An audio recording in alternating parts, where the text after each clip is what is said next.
Hay sucesos e incidentes que usted nunca verá reportados en los principales noticieros del mundo. Ningún medio informativo, entre comillas, se atreverá a revelar historias como la que le presentaremos a continuación y que, de ser cierta, implicaría la existencia de tecnología humana basado en conocimientos alienígenas muy antiguos. Tan antiguos que han aparecido nada menos que en la Biblia. ¿Qué pasaría si le dijéramos que un posible ingeniero norteamericano estaba envuelto en la creación de un artefacto bíblico? ¿Y qué pasaría si ese artefacto bíblico fuera nada menos que una nave alienígena? ¿Y qué haría usted si se comprobara que fueron encontrados los planos de esa nave alienígena y los escritos sobre su utilización en el ámbito militar? Lo sé, todo esto suena a ciencia ficción, ¿no es cierto? Pareciera que está usted escuchando a un loco que se ha despegado de la realidad o a un mentiroso estafador. Pero no olvide que la verdad supera a toda ficción. Y si todo lo que le vamos a contar aquí fuera cierto, y las evidencias que le vamos a presentar son reales, entonces muchas de las leyendas y mitos ancestrales del mundo tendrían que reinterpretarse. Y la historia, por más loca e inverosímil que pudiera resultar, tendría que reescribirse.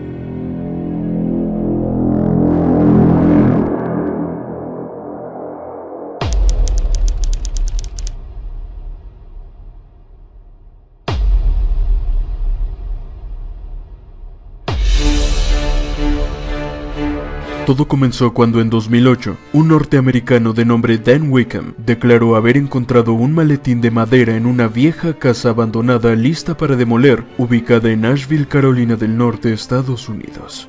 Dentro de esta caja o maletín, había una serie de dibujos extraños muy elaborados y diseños de artefactos mecánicos compuestos. Pero no eran ilustraciones simples u ordinarias. De hecho, se podían apreciar mapas del mundo perfectamente trazados con sus coordenadas geográficas, tablas periódicas, artefactos extraños de aparatos voladores sin identificar, cartas firmadas y sobres e imágenes absurdas que recordaban a las visiones apocalípticas del profeta bíblico Ezequiel.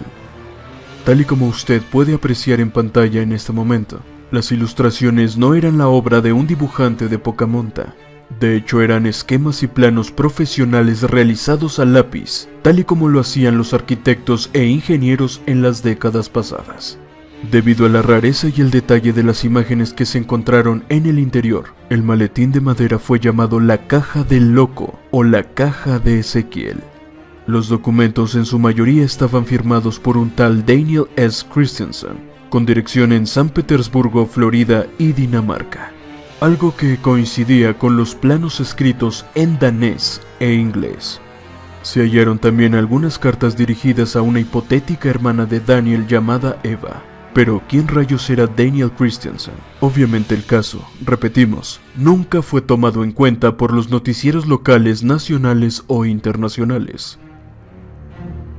Sin embargo, diversos investigadores y ufólogos decidieron indagar qué había de cierto en todo esto.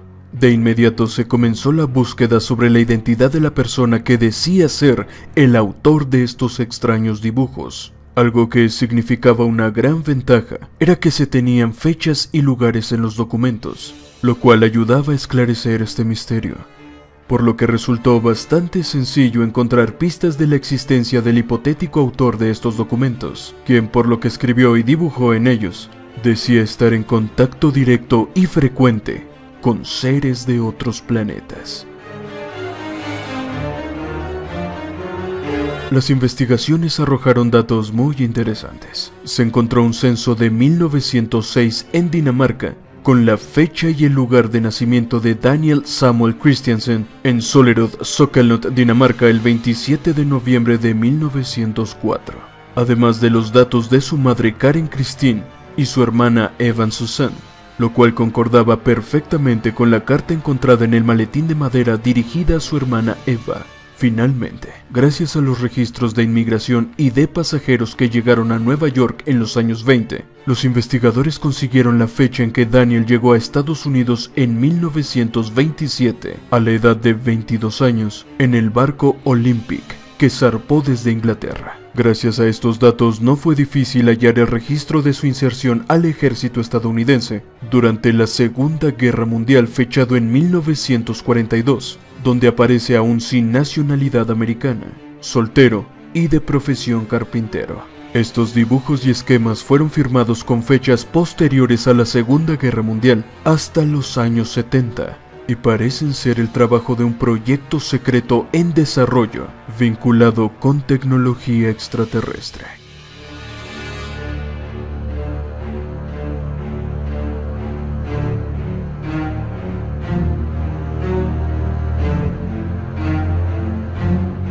Según el autor, dicha tecnología le fue proporcionada por los mismos seres alienígenas que contactaron al profeta Ezequiel en tiempos bíblicos, y ahora estaba realizando los planos de esos conocimientos secretos para entregárselos a sus superiores militares.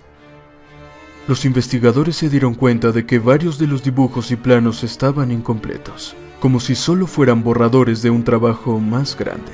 Los mapas del mundo señalan puntos de energía electromagnética.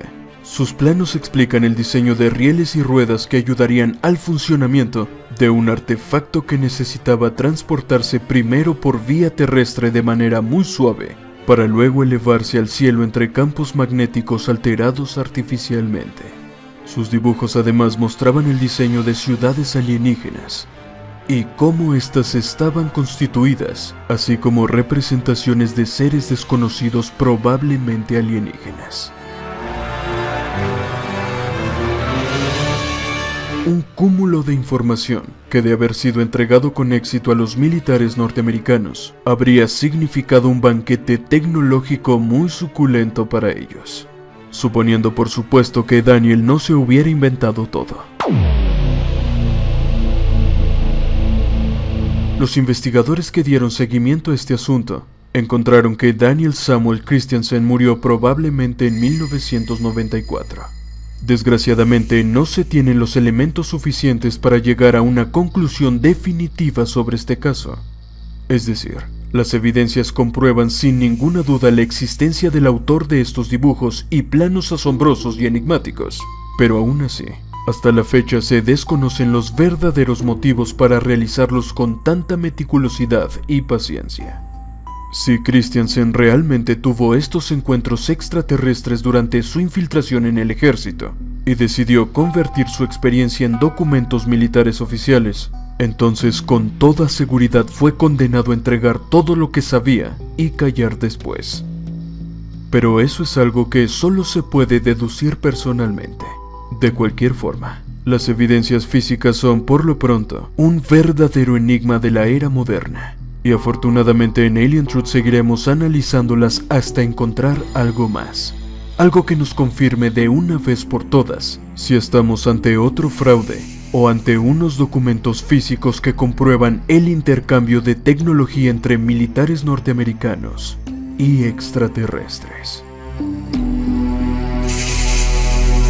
Para Alien Truth, Edward Betancourt.